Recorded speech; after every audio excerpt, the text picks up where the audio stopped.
C'est à l'école qu'il vit ses expériences les plus cuisantes. De tous les élèves de sa classe, il est longtemps le plus jeune et le plus petit. Il a du mal à saisir les codes relationnels. N'étant pas d'un naturel empathique, il n'a ni le désir ni le réflexe de se faire apprécier.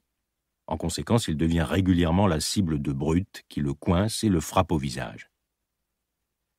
Celui qui n'a jamais pris un coup de poing dans la gueule ne peut pas comprendre en quoi ça vous affecte pour le reste de votre vie, confie-t-il. Un matin, à l'assembly, le rassemblement hebdomadaire de tout l'établissement, un élève qui chahute avec une bande de potes lui tombe dessus. Elon le repousse. Les insultes volent. À la récréation, le garçon et ses amis le cherchent partout et le retrouvent, un sandwich à la main. Il s'attaque à lui par derrière, lui roule la tête de coups de pied et le pousse tout en bas d'une volée de marche en béton. Ils se sont assis sur lui et ils l'ont tabassé sans fin en lui défonçant la tête, explique Kimball, qui se trouvait avec lui à l'époque. Quand les gars ont laissé tomber, je reconnaissais même plus son visage. C'était plus qu'une masse de chair tellement enflée que ses yeux étaient à peine visibles. On le conduit à l'hôpital et il manque les cours une semaine. Des dizaines d'années plus tard, il subira encore des interventions chirurgicales pour tenter de réparer les tissus de sa cloison nasale. Mais les blessures physiques sont peu de choses face aux balafres émotionnels que lui inflige son père, ingénieur véreux et rêveur charismatique, qui hante encore Elon. Après s'être rossé à l'école, Errol prend parti pour le garçon qui a démoli le visage de son fils. Ce garçon venait de perdre son père, c'était un suicide, et Elon l'avait traité de débile, raconte Errol. Elon avait cette mauvaise habitude de traiter les autres de débiles. Comment j'aurais pu en vouloir à cet enfant?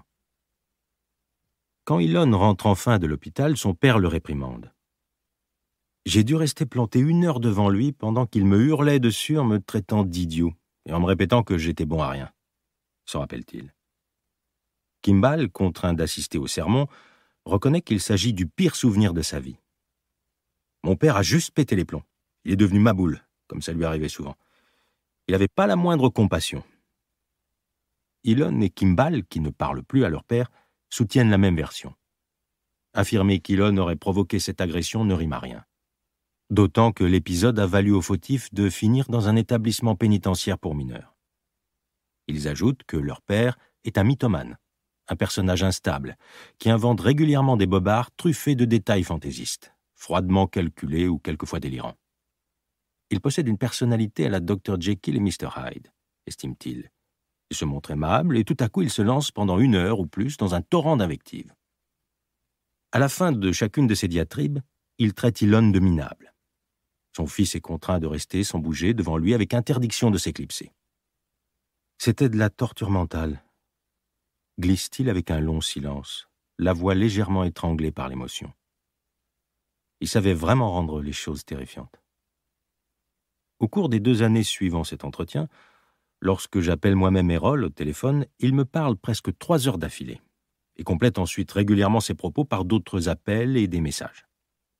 Il tient à me raconter tout ce qu'il a fait pour ses enfants, m'envoie des photos des belles choses qu'il leur a offertes, tout au moins dans les phases où sa carrière d'ingénieur marchait bien. À une période, il roulait en Rolls-Royce, construisait un lodge en pleine nature avec ses fils et recevait des émeraudes d'une mine de Zambie, jusqu'à ce que l'affaire s'effondre. Il admet cependant avoir entretenu un climat de rudesse physique et affective. Leurs expériences avec moi auraient fait passer la Veld School pour un camp de vacances, reconnaît-il en ajoutant qu'en Afrique du Sud, la violence fait tout simplement partie de l'éducation des enfants. Ils se mettaient à 2 pour vous plaquer au sol pendant qu'un autre vous défonçait la gueule avec une bûche, et ainsi de suite. Dès leur première journée dans un établissement scolaire, les nouveaux étaient obligés de se battre avec la grosse brute de l'école. Il admet fièrement qu'il imposait à ses garçons une autocratie de la débrouillardise extrêmement rigoureuse. Enfin, il met un point d'honneur à ajouter la chose suivante. Plus tard, Elon s'est infligé ce despotisme et cette sévérité à lui-même et aux autres. J'ai été façonné par l'adversité. Quelqu'un a dit un jour que chaque homme tente de se montrer à la hauteur des attentes de son père ou de réparer ses erreurs, écrit Barack Obama dans ses mémoires, Une terre promise.